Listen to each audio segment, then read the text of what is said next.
Hi, Bridget. My birthday, my 80th birthday, was on February the 3rd, 1942.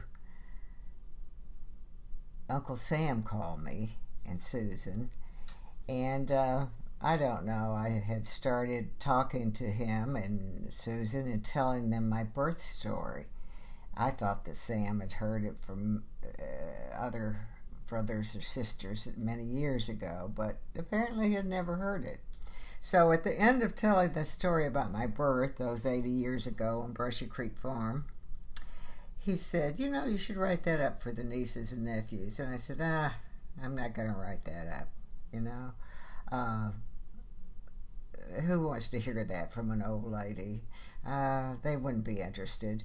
And he said, no, they might be. That might be interesting to them. So, being lazy and knowing that I'd never write it, I just thought, well, I'll turn the camera on and see if I can just tell Bridget about this, because it involves your mom and Freddie are the two main ones, and Buddy Ann also.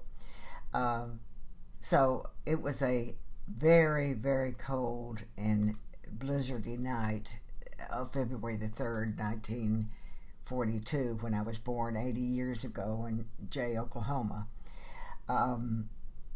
We were down on the farm, and Mother had all the children down there. Now, besides Buddy Ann, there was Dub, Tommy, and TW. They were all younger, and they were asleep at the moment. They didn't wake up until later on, until after I was born.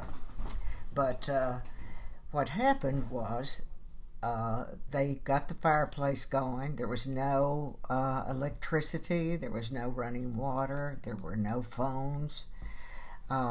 So Mother said, and they worked by kerosene lamps. So that's how they could see back then. That's what we used for light. Anyway, Mother said, "Girls, this baby's about to come. I want one of you, to go up, start the car, go up and get Dr. Cohen up in Jay at his home, wake him up and tell him to come down here because this baby's coming." Well, immediately, Freddie, who was 16, and Sue, who was 15, both in high school, both in Jay High School, started arguing about who was going to go uptown and get Dr. Cohen. Now, driving back then, especially for young girls, was a big deal. They had taken a few lessons and driven around in the field up there, but neither one of them really knew how to drive. And Dad, during this time, he was not there. He was traveling in Arkansas as an attorney for the estate and gift tax department in Arkansas. So he was not able to be there at home with Elzona.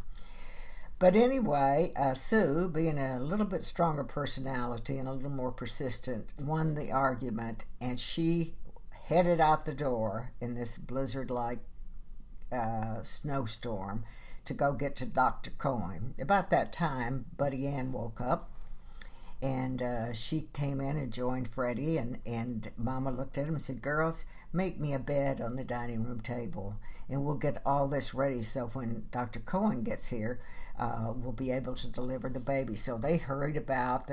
One of them stoked up the fireplace to get warmth through the house, and the other one put the lamps in the right place, and they made up this bed, got sheets and made up the bed and put a pillow and covers down, and Mother got up on the table and covered herself, waiting for the baby and Dr. Cohen.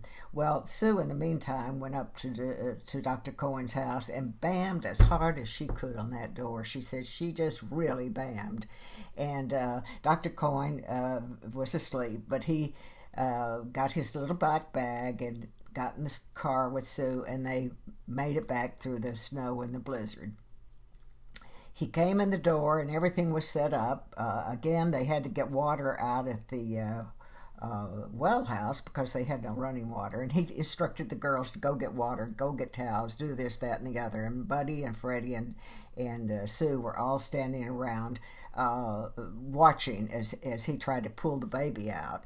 And I was stuck. I was stuck in the vaginal canal. My head was through, but the rest of me wouldn't come through. So he tugged, and they waited, and he tugged some more with his hands, trying to get me out.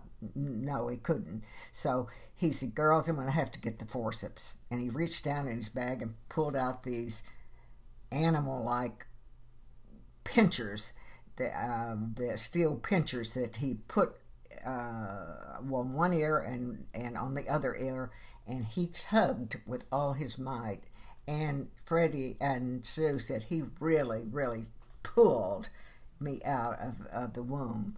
And after that, I started crying, and they washed me off and did all the things they were supposed to do, wrapped me up and cuddled me, and everybody was fascinated and happy and joyful to get me born. And that's the story of my sisters and my mama on that night, all alone, miles from anybody, down on the farm in Oklahoma. It so reminds me of my sisters now, because they used to delight in telling this story to anybody who would listen. It always embarrassed me, especially as a teenager, when they would start telling this story about my birth. They thought it was quite funny. And I miss them to this day. God bless them. I miss them, every one. And I loved my family, and I love my sisters and brothers. And I just wanted to share this with you and tell you, and I hope you enjoyed it. Love you, darling.